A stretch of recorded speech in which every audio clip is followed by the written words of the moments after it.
Akka moltan kabajamtoota hordoftoota keenya oduu saatanaa qabannee dhiyaannee jirra. Hanga dhumaatti nu faana bu'aachaa oduu saatanaa wajjin aan Leencoo Eliyaasiin.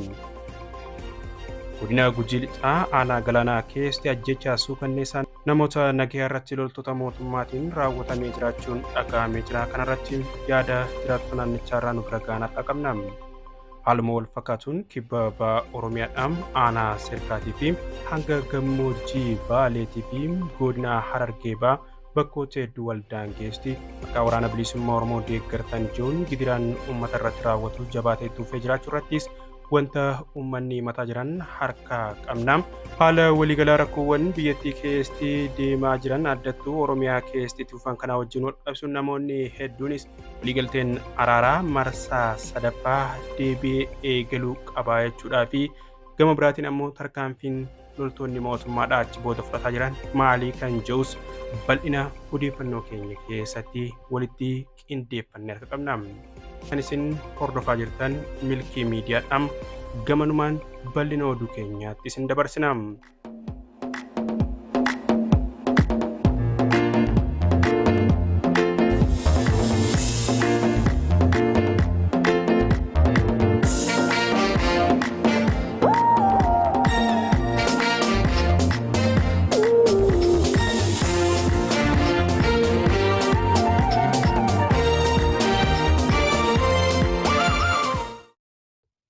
Ajjechaa suukanneessaan jumlaadhaa akka malee ulfaatu kibba Oromiyaa godina Gujii Lixaa keessatti loltoota mootummaatiin uummata Oromoo irratti raawwatamuun dhagayamaa jira. Godina Gujii Lixaa aanaa Galaanaa ganda Giwwee baadiyyaatti loltoota faashistii mootummaatiin ajjechaa suukanneessaan uummata nagaa irratti akka raawwatametu dhagayamaa jira.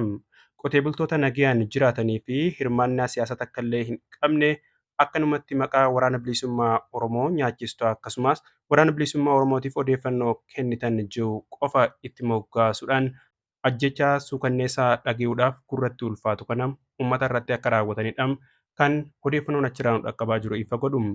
Naannoo kanatti kanaan dura waraanni bilisummaa Oromoo qubatee kan ture yoggaa ta'u erga waraanni bilisummaa Oromoo naannicha keessaa ba'ee loltoonni mootummaadhaa dhufuudhaan uummata akka miidhanii fi ajjechaa hangana ga'u kana akka raawwatanitu himamaa jira.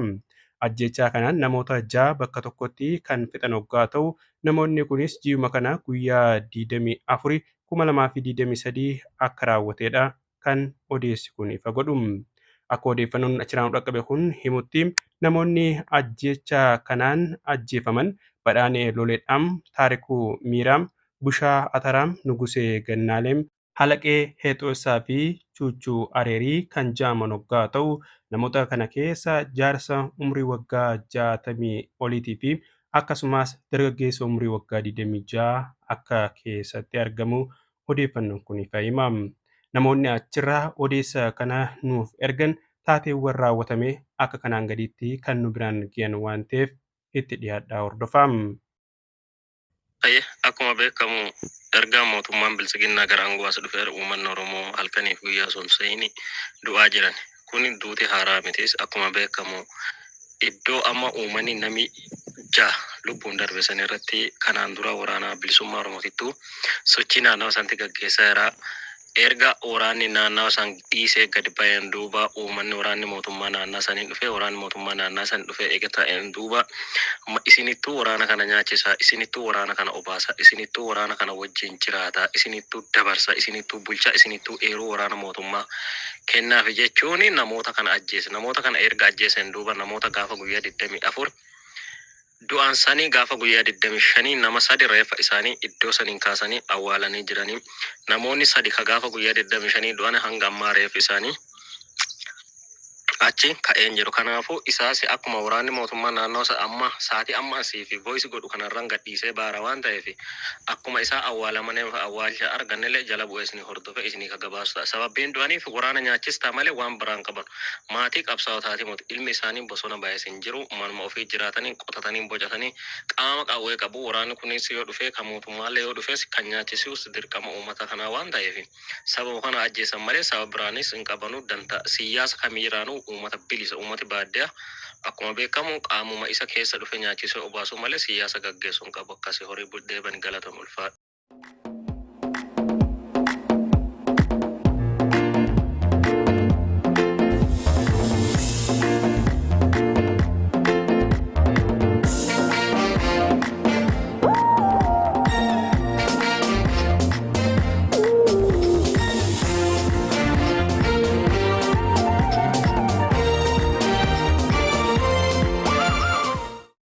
Oduu biraatiin immoo gidiraa fi rakkoon loltootaa fi kaadiroota mootummaatiin uummata nagayaa irra gahu jabaateetti dhufee jiraachuun dhagahamaa jira. Kibba bahaa Oromiyaadhaan aanaa sirkaa keessatti haadholii fi abbootiin baay'een qe'ee fi qabeenya isaanii irraa loltoota mootummaatiin buqqifamuudhaan dirree gubbaatti rakkataa jiraachuun dhagahamaa jira. Haadholiin ilmaan daa'imaa harkatti baachuudhaan akkasumas jaarolii gurguddoon umriin deeman illee ba'anii dirree gubbaatti rakkataa akka jiranidha kan isaan himataa jiran. Akka odeeffannoon achirraa nu dhaqqabee ifa godhutti maqaa waraana bilisummaa Oromoo deeggartanii fi waraana bilisummaa Oromoo nyaachistan jechuun gidiraa fi rakkoowwan adda addaa kaadirootaa fi loltoota sirnichaatiin isaan irra gahaa jiraachuun dhagahamaa kan jiru hoggaa ta'u, loltoonni kun aanaa kana keessatti uummata hedduu buqqisuudhaan dirree gubbatti akka isaan qorraa fi aduun miidhaman taasisa jiraachuun mul'ataa jira.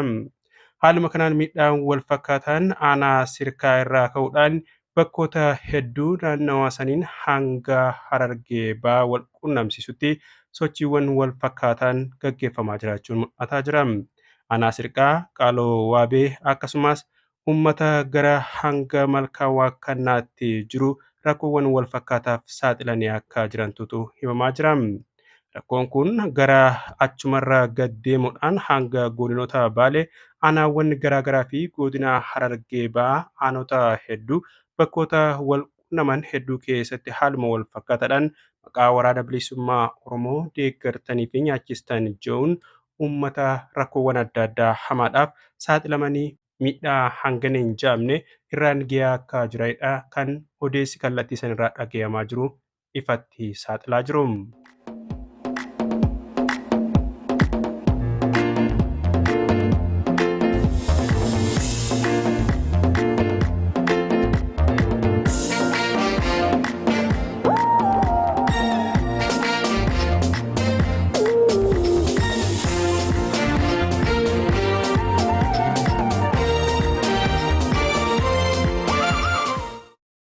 Ammas maritti deebi'amu malee furmaanni biraa hin jiru jechuudhaan xiinxaloonni hedduun dhiyaataa hoggaa jiran. Gama biraatiin ammoo marii marsaa sadaffaadhaatiif qophaa'amaa jira jechuudhaan odeeffannoowwan tokko tokko bahuun ni mul'ata. Mariin dhiyeenyatti marsaa lammaffaadhaaf Taanzaaniyaatti hoogganoota olaanoo waraana bilisummaa Oromootii fi qondaalota mootummaa Itoophiyaa gidduutti gaggeeffame milkii maree xumuramuun erga ibsamee as yaadonnii fi xiinxaloonni garaagaraa kennamaa jira. Mariin marsaa lammaffaa mootummaa Itoophiyaa fi waraana bilisummaa Oromoo gidduutti gaggeeffamaa ture bu'aa eegamuu osoo hin buusin addaan kan galame hoggaa ta'u, qaamni hidhatee qabsoo bilisummaa gaggeessuu fi mootummaan biyya tokkoo rasaasa deebii walii kennuurraa gara ta'anii waliin dubbachuutti ce'uun mataan isaa gulantaa milkaa'inaa tokko akka ta'edha kan bal'inaan kaafamaa jiru. Ta'us dhibdeen biyya tokko keessatti uumame mootummaa addunyaa irratti beekamuun hirmaachisee osoo hin furamin wayitaafuu baay'inaan mul'ate hin beeku. Maricharraa kan abdii kutatanis garuu bal'inaan ni jiran.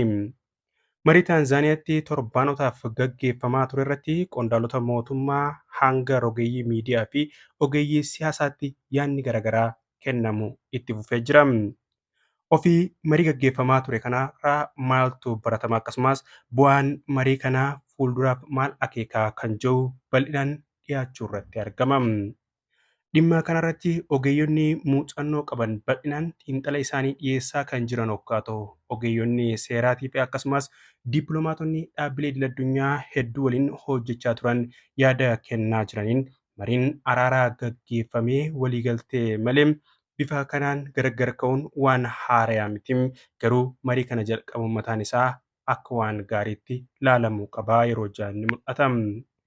Gama biraatiin ammoo namoonni hedduun mariin biyyoota garaagaraa keessatti rakkoowwan siyaasaa fi dhibdee waraanaa jiru furuudhaaf gaggeeffamaa ture kamuu waggoota dheeraa lakkoofsisee akka xumuramu akka fakkeenyaatti kan kaasan hoggaa ta'us garuu mariin waraana bilisummaa Oromoo fi mootummaa Itoophiyaa gidduutti taasifame hoogganoota olaanaa waraanichaa fi kan mootummaa waan hirmaachiseef mariiwwan bakkoota hedduutti ta'an irraa adda taasisaa jedhame.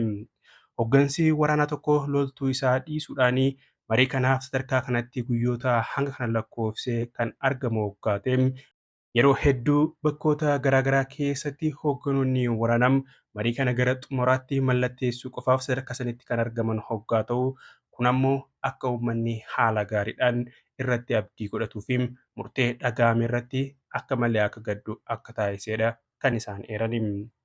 Ta'us garuu sadarkaa kanatti hangana waliin deemamuun isaa kan mul'ate ta'uu fi biyyoonni garaagaraa waan kana hedduu seenuun ifatti kan argame yoggaa ta'u dhiibbaan idil addunyaa hanga kanaa erga mul'ateem dhiibbaan kun ta'ee gonkumaa'u osoo hin araaramne ni hafan yaadni jedhu akka hin jirres ni eerani.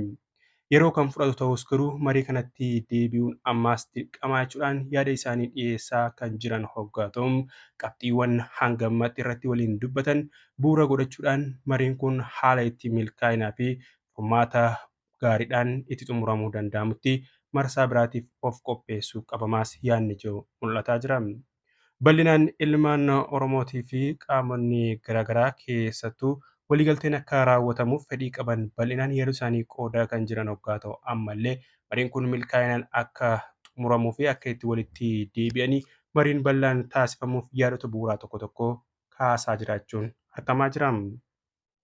Kun kanaan osoo jiruu gama biraatiin ammoo mariin kun fashalaa'uu booda lolli cimaan naannoowwan sochii waraanna bilisummaa Oromoo jirutti loltoota mootummaatiin gaggeeffamaa jira jedhamuun mul'ataa kan jiru hoggaa ta'u kibba Oromiyaa giddu galeessaa fi lixa Oromiyaa akkasumas kibba bahaa fi baha Oromiyaadhaa bakkoota sochiin waraana bilisummaa Oromoo jirutti haleellaa guddaan uummata nagayaa dabalatee gahaa jiraachuu odeeffannoon kallattii san keessaa bahaa jiru ifatti mul'ataa jira. Kanuma bu'uura godhachuudhaan qaamonni adda addaa mootummaan Itoophiyaadhaa wanti kun akka hin hammaannee fi akka irraa of eeggachuu qabu jechuudhaan yaadota adda addaa dhiyeessaa jiraachuun mul'ataa jira.